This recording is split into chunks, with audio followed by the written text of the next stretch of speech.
Bonjour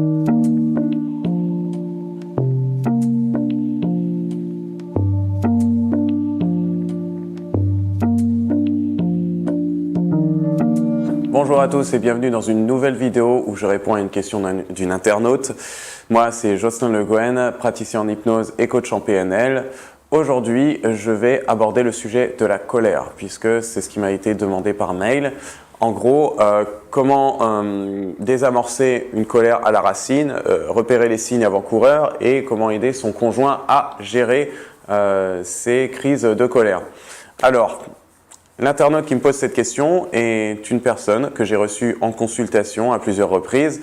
Donc, je connais déjà un peu la situation et je sais que son conjoint a du mal à gérer ses colères. Donc, ce n'est pas étonnant que la question me soit posée. Pour répondre à la première question, comment désamorcer une colère à la racine? Déjà, toi, alors, je le dis pour toi, un petit rappel avant de commencer. Tu ne peux pas tout gérer de ton conjoint. Donc, tu dois accepter qu'il a aussi sa part de responsabilité vis-à-vis de ça. Je sais qu'il ne veut pas se faire accompagner, peut-être parce que c'est quelqu'un de terre à terre. Et on sait très bien le conflit entre les gens cérébraux et terre à terre. C'est-à-dire le cérébral, lui, va rester plutôt dans sa tête, va en effet très bien maîtriser les concepts un peu abstraits, être dans l'émotionnel, pouvoir s'exprimer, rêver. Par contre, au niveau de passer à l'action, ce sera compliqué et il va en souffrir. Et à l'inverse, quelqu'un de terre à terre va être très à l'aise dans l'action, va bien avancer dans sa vie, mais il va être vite perdu dès qu'on va aborder des sujets philosophiques, psychologiques, émotionnels.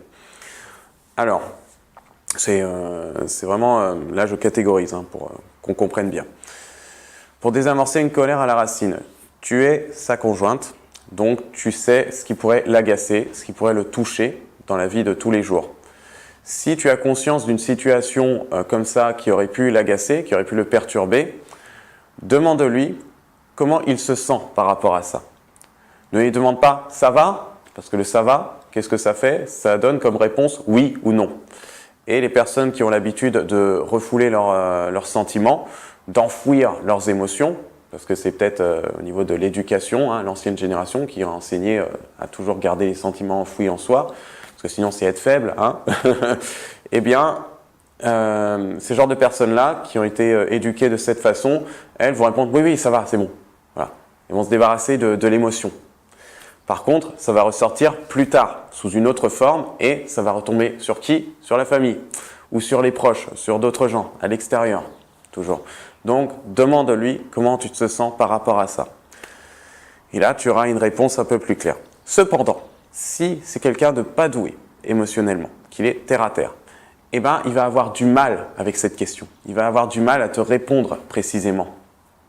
Donc, qu'est-ce qu'il peut y avoir? Eh bien, une activité. Il doit se responsabiliser, c'est-à-dire faire une activité qui le défoule. Une activité qui le défoule, ça peut être, et je le dis dans d'autres vidéos, ça peut être le sport, un sport de combat, sport collectif, du footing, de la natation, il y en a plein. C'est à lui d'avoir une activité à l'extérieur de son boulot, que sa vie ne soit pas famille, boulot, famille, boulot, famille, boulot. Parce que dès qu'il y a un truc qui ne va pas au boulot, ça retombe sur la famille. Dès qu'il y a un truc qui ne va pas sur la famille, ça retombe sur le boulot et la famille. C'est pas terrible. Il y a besoin d'une activité à l'extérieur pour vraiment se défouler. C'est quelqu'un dans le faire. Le sport, ça peut être quelque chose de cool. C'est quelqu'un d'artistique. Eh ben, une activité artistique, il doit se consacrer 1 heure pour se faire plaisir, pour exprimer ce qu'il ressent. Sinon, si c'est quelqu'un qui écrit, ce serait bien qu'il ait un journal dans lequel il écrit tous ses ressentiments. Mais après, comme tu le dis, comme je connais un peu la situation, c'est quelqu'un de plutôt terre à terre, qui n'a pas envie de se faire accompagner, donc il n'a pas envie d'exprimer vraiment ses émotions, il veut vraiment le concret, le faire. Il peut exprimer ses émotions dans ce cas, s'il les exprime, parce que qui a mal fait mal. Quand on est blessé, on saigne sur les autres. Et s'il te fait des reproches, tu ne fais pas ci, j'aime pas quand tu fais ça, etc. Demande, qu'est-ce que tu aimerais que je fasse à la place? Précisément, pour que toi, tu saches où tu en es. Et là, il va te donner des actes concrets. Ces actes concrets, à toi de voir si tu peux les faire ou pas. Il y a des choses, des demandes qui nous sont adressées et qui sont en dehors de nos compétences, parfois en dehors de nos capacités même. Si c'est le cas, trouve autre chose. Qu'est-ce que tu peux faire à la place encore? Voilà.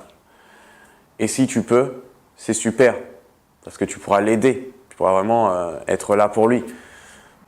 Cependant, j'aimerais que tu évites de tomber dans le piège de l'assistante. Tu n'es pas l'assistante de ton mari. Tu es une aide, en effet. Mais l'assistante, c'est celle qui travaille pour lui, qui se sacrifie pour lui, qui fait les choses à sa place. Ton mari doit prendre la conscience qu'il est responsable de lui-même et que s'il y a des colères qui viennent, ces émotions, il en est responsable.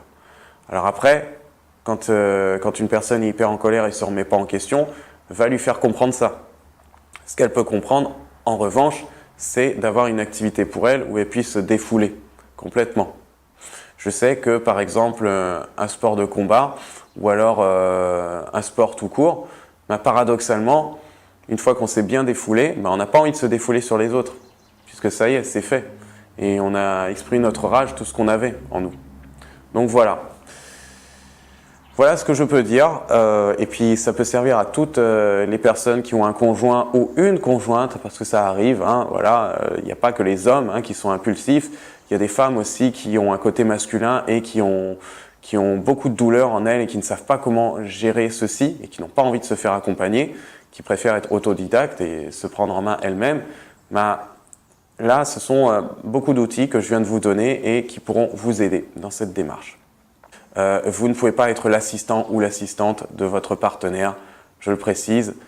Vous êtes une aide, faites ce que vous pouvez, ce que vous êtes capable de faire, mais pas au-delà, parce que vous devez aussi prendre soin de vous-même. Chacun est responsable de soi.